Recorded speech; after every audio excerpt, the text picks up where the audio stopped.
What is up, everybody? How y'all doing? I'm here to give you guys my final recap and final thoughts on Darling in the Franks on episode 24, etc. Now, this episode right here, don't be surprised if the recap becomes very short because nothing much I can really give out to a point where it could be very satisfying. But let's just say that I'll just tell you this for sure. The recap may not be as long, but my final thoughts, and I'll give you guys my full-on honesty to the best of my ability. So if anything else, let's just get this started. We had to it that Zero Two and Hero are fighting all they got against the Virum. And eventually, back on Earth, time flies a little bit as usual on Earth as usual, you know?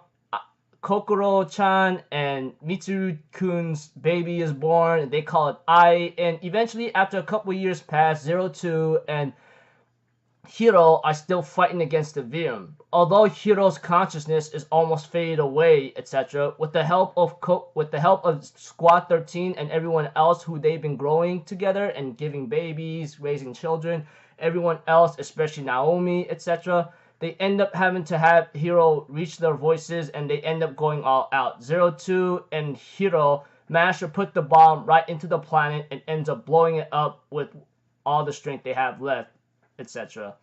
But eventually those two disappear with their souls intact, going into wherever direction. But the Virum swore that as long as life still exists, we will, and I mean we will, return to becoming the peak of evolution of all things, so you best be prepared. And we have to it that everyone else in their life in the future have their own ways, you know? Like Goro and Squad 13 still making improvements, while Hachi and Nana-san are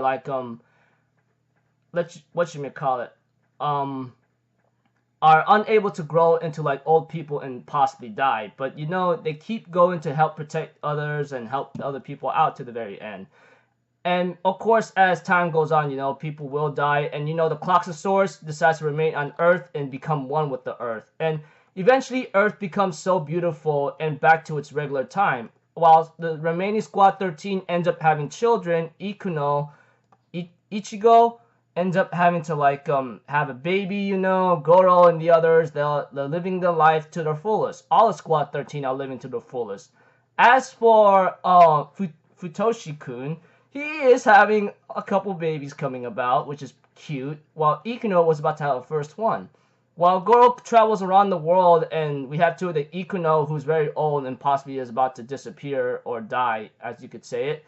And as for Naomi, stays by her side. Everyone is actually living a life, while, you know, each year passing by, we have that the city and humanity begins to prosper in modern technology as of today, possibly. And you know, the statue where Zero Two was at dispersed and turned into a Sakurachi in the later years, and that's where Zero Two and Hiro swore they will meet each other again. And the ending of the episode of the finale shows a young kid of Hiro and an identical one of Zero Two meeting each other. And they end up saying, "Who are you? Are you okay? What's your name?" And they help each other out, and they did swear that they will meet each other again. Which is pretty cute. Now, yeah, this episode right here, overall, is just Hiro and Zero Two battling all out against the Virum and ends up being successful, but the Virum swore to return. As for humanity on Earth, they end up beginning to prosper to a point where they made the city and modern technology where they are today. Even though it took years, and I'm pretty sure Squad 13 might have passed on or something after the years have passed, even though they're having kids here and there. Yeah. I gotta say, well, I'll be honest with you, when I heard about this series millions and millions of times, you know, here and there, I decided to give it a watch. And I gotta say, I did have my fun here and there, you know? It was pretty sick. Although, when it comes to the Virum and maybe the Cloxosaur technology being copied off by humanity, kind of bothered me a bit. If they actually built it up and not rushed it to the end, especially with the Virum space aliens or whatever the hell they are, they would have done a better. I think the series would have done a better job. Although I will be honest with you, the ending and the finale of this episode felt satisfying. You know, Squad 13 having to help humanity out and prosper up to a point where their technology reached to modern times where they are today, possibly much more advanced, and you know, a small version of Hiro and Zero Two ends up meeting each other again. Although they don't remember all the times they did together, they at least could start over on a new prosperous planet of Earth. And yeah. Aside from that, like I said, if they didn't rush this very badly, I'm pretty sure it could have been much better and it wouldn't be as distasteful than I thought it would be.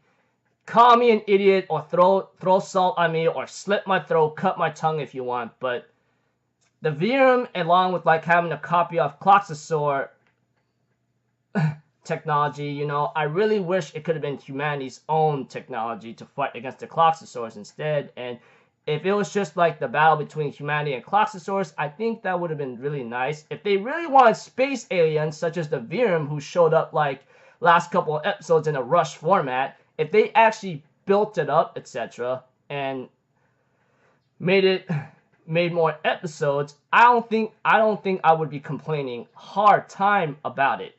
I'm just being honest right here, because the Verum from space aliens whatsoever, who's more likely to return, but not anytime soon, it was pretty random to me. It was, aside from that, like I said, if they built it up more, despite the fact of certain episodes being wasted, which could have been more developed in other senses, despite even the character's development and you're having your love for them, I think it could have been much better, but I guess it is what it is. Anyways, if you guys really want to know what my score is, you know, I was really thinking about something low. I was really thinking of something very low, honestly, but for the time being, because of that ending, and maybe it had some satisfaction to it, along with like freaking Ichigo and Goro and maybe Squad 13, you know, I'm gonna give this at least a 4 out of 10. Not gonna lie, I wanted to give this 2 out of 3, but maybe that satisfying ending whatsoever, despite some certain BS, however people want to say it, I guess I'll give it like, for the time being, 4 out of 10.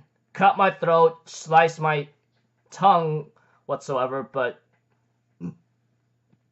Darling in the FranXX could have been much better if it was built up more properly and did not waste certain like episodes on certain things that could have been built up at certain points here and there.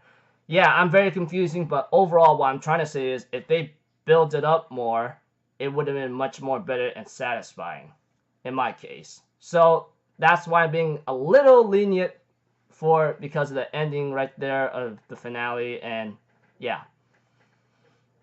So I hope you guys enjoyed Darling in the FranXX. As for me, I enjoyed it from the beginning until the middle, and then after certain things having to like involve space aliens out of nowhere, I don't know. So until then, I will see you guys in my next video. So I'm Alpha Zero, people. Have a good day, and I'll see you guys next time. All right, peace out. Bye bye. Toot toot.